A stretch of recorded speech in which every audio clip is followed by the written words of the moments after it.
ಇದೊಂದು different love story. ಇವರಿಬ್ಬರಿಗೂ ಪ್ರೀತಿ ಇವರಿಬ್ಬರೂ ಪ್ರೀತಿಸಿದರು, ಮದುವೆಯೂ ಆದರು. ಅದರಲ್ಲೇನಿದೆ ವಿಶೇಷ ಎಂದು ನೀವು ಕೇಳಬಹುದು. ವಿಶೇಷ ಉಂಟು ಮಾರಾಯರೆ. ಇವರಿಬ್ಬರು ಯುವಕರು. ಈ ಇಬ್ಬರು ಯುವಕರು ಪರಸ್ಪರ ಪ್ರೀತಿಸಿ ಮದುವೆಯಾಗಿ ಈಗ ಜೊತೆಯಾಗಿ ಜೀವನ ನಡೆಸುತ್ತಿದ್ದಾರೆ. ಹುಬ್ಬೇರಿಸಬೇಡಿ, ಇದು ಸಲಿಂಗಕಾಮಿಗಳ ಪ್ರಣಯ ಕತೆ, ಪರಿಣಯದ ಕಥೆಯು. ಸಮೀರ್, ಸಮುದ್ರ ಮತ್ತು ಅಮಿತ್ ಗೋಖಲೆ ಎಂಬ ಈ ಯುವಕರೇ ಸಮಾಜದ ಕಟ್ಟುಪಾಡುಗಳನ್ನು ಮೀರಿ ಮದುವೆಯಾದ ಜೋಡಿಗಳು. ಅವತ್ತೊಂದು ದಿನ ಅಮಿತ್ ಗೇಬಾಂಬೆ ಎಂಬ ವೆಬ್ಸೈಟ್ನಲ್ಲಿ ತಾನು ಗೆಳೆಯನೊಬ್ಬನಿಗೆ ಹುಡುಕಾಟ ನಡೆಸುತ್ತಿದ್ದೇನೆ ಎಂದು ಬರೆದುಕೊಂಡಿದ್ದ. ಇದನ್ನು ನೋಡಿದ ಸಮೀರ್ ಅಮಿತ್ಗೆ ಸಂದೇಶ ಕಳುಹಿಸಿದ. ಅಲ್ಲಿಂದ ಇವರ ಗೆಳೆತನ ಆರಂಭವಾಯಿತು. ಆಮೇಲೆ ತಾವಿಬ್ಬರು ಪರಸ್ಪರ ತುಂಬಾ ಹಚ್ಚಿಕೊಂಡಿದ್ದೀವಿ, ಇನ್ನು ಬೇರೆಯಾಗಲು ಸಾಧ್ಯವಿಲ್ಲ ಎಂದು ಗೊತ್ತಾಯಿತು. 5-6 ತಿಂಗಳಿನ ಗೆಳೆತನ ಪ್ರೀತಿಗೆ ಬದಲಾಗಿತ್ತು.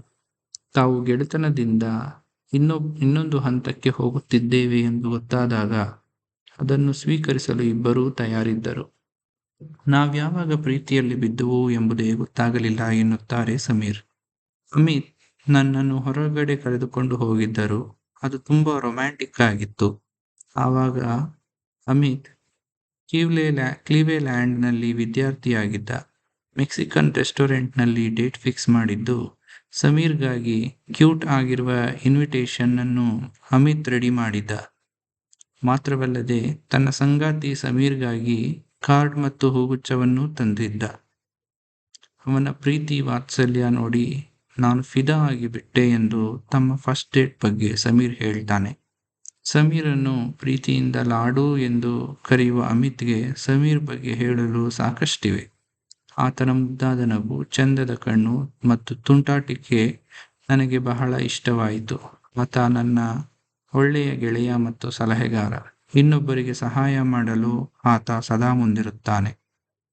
ಸಮೀರ್ ಬಗ್ಗೆ ಅಮಿತ್ಗೂ ಹೇಳಲು ಸಾಕಷ್ಟು ವಿಷಯಗಳಿವೆ.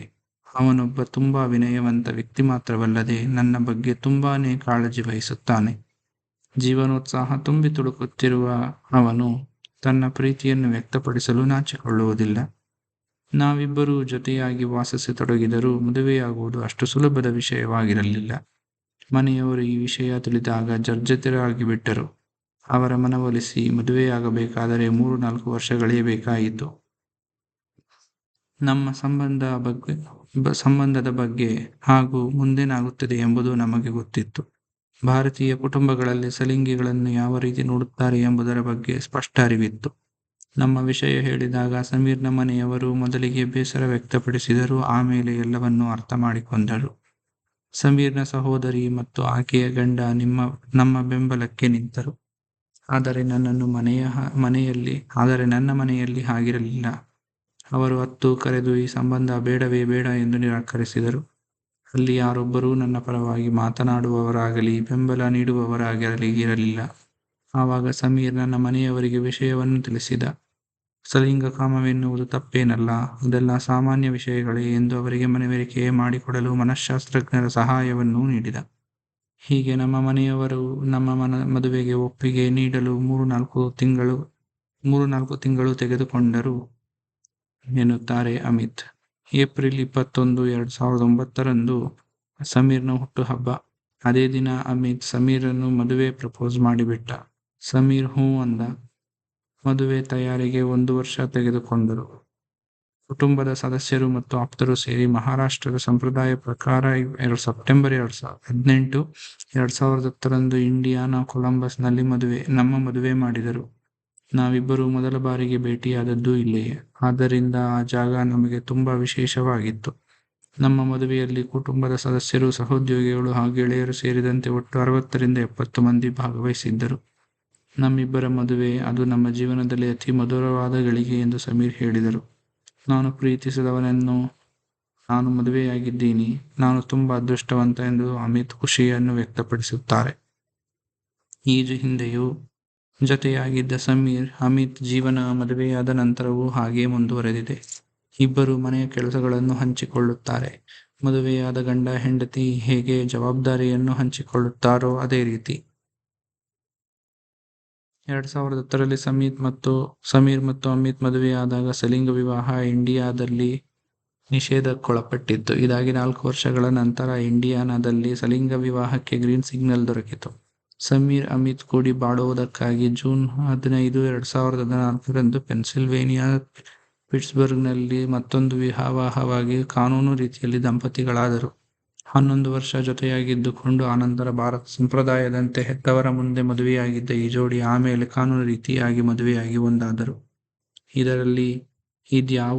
ಭಾರತದಲ್ಲಿ ಇದ್ಯಾವುದೂ ಸಾಧ್ಯವಿಲ್ಲ ಎಂದು ಹೇಳಿದಾಗ ನಮ್ಮ ಹೆತ್ತವರು ಸಲಿಂಗಕಾಮದ ಬಗ್ಗೆ ಅರಿವು ಮೂಡಿಸಬೇಕಾದ ಅಗತ್ಯ ಇದೆ ಎಂದು ಹೇಳುತ್ತಾರೆ ಈ ಜೋಡಿ. ನಮ್ಮಂತೆಯೇ ಇರುವ ಸಲಿಂಗಕಾಮಿಗಳಿಗೆ ಏನು ಹೇಳಲು ಬಯಸುತ್ತೀರಾ ಎಂದು ಇವರಲ್ಲಿ ಕೇಳಿದಾಗ, ನಿಮ್ಮ ಪ್ರೀತಿಯ ಮೇಲೆ ಆಗ ಪ್ರೀತಿಯ ಶಕ್ತಿ ನಂಬಿಕೆ ಇಡಿ.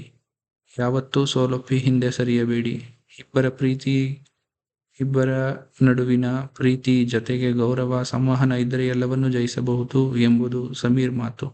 ನಮ್ಮ ಮನಸ್ಸಿನಲ್ಲಿರುವ ಹಳೇ ನಂಬಿಕೆಗಳನ್ನು ಬಿಟ್ಟು ಬದುಕು ಹೇಗಿದೆಯೋ ಹಾಗೆ ಸ್ವೀಕರಿಸಬೇಕು.